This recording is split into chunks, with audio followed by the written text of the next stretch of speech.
Y por favor, Rodrigo, te pido que indiques tu nombre completo, tu RUT y luego inicies tu exposición. Perfecto. Mi nombre es Rodrigo Daniel Rojo Fossa. Mi RUT es 11.842.948-6 y yo soy el director de Educación Municipal de la Comuna de Santiago, cargo que es provisto por el Sistema de Alta Dirección Pública. Yo asumí mi cargo formalmente a mediados de mayo de este año, pero estaba ejerciendo una posición interina previamente. Llevo 2 años más o menos ejerciendo la conducción de la Comuna de Santiago. Y lo que nosotros traemos como ideas a la discusión que está llevando a cabo el Consejo Constitucional son básicamente algunas reflexiones sobre la educación pública en el contexto de la Constitución Política de la República de Chile. Y hay algunos tópicos que nos parecen importantes de relevarse o enfoques que debieran ojalá iluminar o ilustrar el texto constitucional. Aquí hay un pequeño contexto de la Comuna de Santiago. No voy a dejar esta presentación para que esté también a discusión del Consejo. Solo quiero decir que en la Comuna se asientan los establecimientos públicos más antiguos del país, en particular el más antiguo, que se funda en 1813, que es el Instituto Nacional José Miguel Carrera. Obviamente antes había escuelas, pero eran escuelas ligadas a la colonia. Como institución pública, ese es el primer, digamos, establecimiento de educación pública de Chile. Y señalo esto porque ustedes saben que los establecimientos fueron municipalizados, entonces la Comuna de Santiago se hace cargo de los establecimientos públicos que están en su circunscripción territorial desde 1986. Nosotros consideramos hoy día 44 establecimientos públicos y tenemos todos los niveles y modalidades que hay en la educación chilena, privada y pública. Atendemos a cerca de 30.000 estudiantes y contamos cerca de 2.800 docentes y recibimos estudiantes también importantes de la Comuna Capital que provienen, sus grupos familiares provienen de 218 comunas del país, de todas las regiones.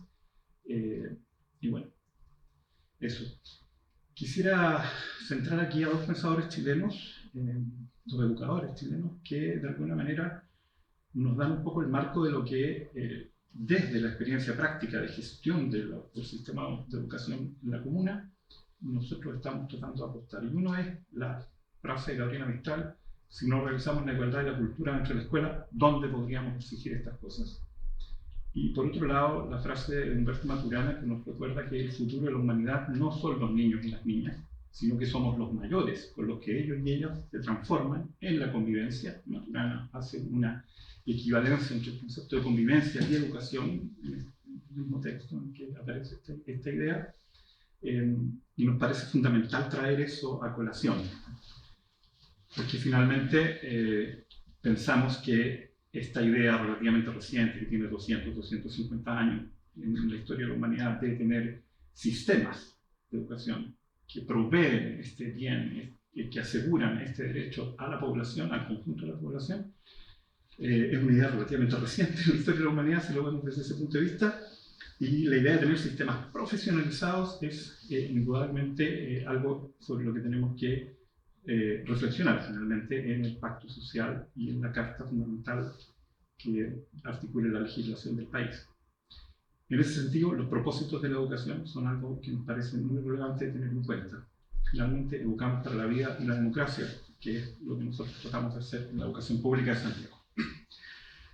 Respecto al derecho a la educación mismo, bueno, nosotros pensamos que tiene que ser un derecho garantizado, lo que implica obviamente un compromiso del Estado de asegurar un servicio educacional, asegurar que exista provisión, pero provisión puede ser pública, privada, pero me parece importante que haya un compromiso del Estado en términos a garantizar esto, por lo tanto asegurar que existe un servicio educacional disponible para todos y todas los habitantes del país. Este derecho a la educación debe orientarse al desarrollo pleno de la persona humana a lo largo de la vida y en un sentido integral, es decir, tanto en sus dimensiones individuales como sociales. Cabe señalar que lo del desarrollo pleno de la persona humana y a lo largo de la vida está señalado en el borrador que ha presentado el Comité de Expertos del Consejo Constitucional, pero hay otros aspectos que no aparecen mencionados y quizás sin pretender que la Carta Fundamental sea una carta programática o abultada, nos parece que sí debieran considerarse como conceptos, como ideas que van a después iluminar toda la legislación educativa. Bueno, hoy día tenemos obligatoriedad de la educación formal, eso el borrador y la Constitución actual ya lo consagran, eso debiera mantenerse, lo mismo que una provisión gratuita de educación parvularia desde los 2 años. En la misma idea del derecho a la educación, nosotros invitamos al Consejo a reflexionar un poco más respecto de la evolución teórica y práctica que tiene el derecho a la educación hoy por hoy, las reflexiones que sintetiza la UNESCO y la UNICEF, organismos que resumen la discusión mundial sobre estos temas. Hoy día entrar por la puerta de la escuela, la verdad es que no podríamos hablar que eso garantiza el derecho a la educación. Ciertamente está el derecho al acceso, pero también el concepto de trayectorias educativas, como parte del derecho a la educación, quizás debiera ser considerado. El derecho al aprendizaje es también algo que hoy día se reconoce, no basta con ir a la escuela, insisto, y si no, efectivamente están generando aprendizajes. Y tenemos los medios, la sociedad se dota de los medios para poder garantizar eso.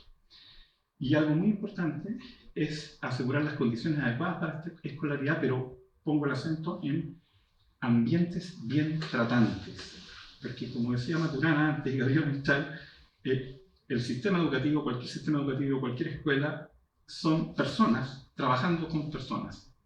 Entonces el tema de los ambientes bien tratantes tiene que estar en el corazón del trabajo de esas personas adultas trabajando con personas en formación hasta que lleguen a la adultez. Bueno, asimismo nos parece que en el derecho a la educación debiera incorporarse al menos ciertos conceptos, quizás, o considerarse que apunten a que el sistema educativo promueva una comprensión complementaria y equilibrada de conocimientos y objetivos de aprendizaje a ser enseñados en el sistema escolar formal, pongo el acento en el sistema escolar formal, y debiera prestarse protección especial a aquellos conocimientos, saberes, objetivos de aprendizaje que tengan que ver con la promoción de los derechos humanos, la inclusión, la diversidad, el no sexismo, la interculturalidad, la protección del medio ambiente, entre otros. Señalarlo a nivel de la Constitución nos parece que debiera representar parte de un acuerdo civilizatorio que de alguna manera actualiza lo que hoy día tratamos de hacer a nivel del sistema escolar.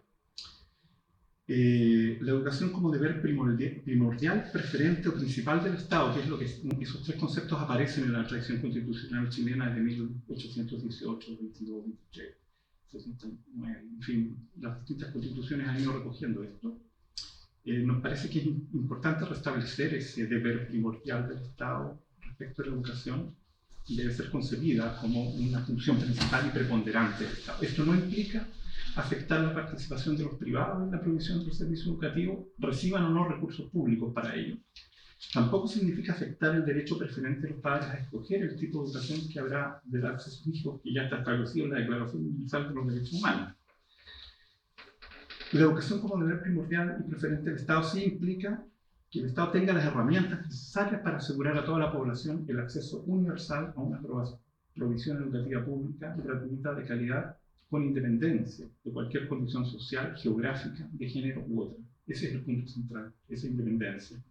Y nos parece que no basta con lo que se dice en la Constitución actual, la vigente, que hay que financiar, el Estado se compromete a financiar un sistema gratuito con tal objeto, ¿sí?, de proveer el derecho a la educación, sino que tiene que haber ser explícito en decir que debe organizar, financiar, administrar y asegurar la existencia de una provisión educativa pública, insisto, que puede coexistir con la privada, desde la educación parvularia hasta la educación media.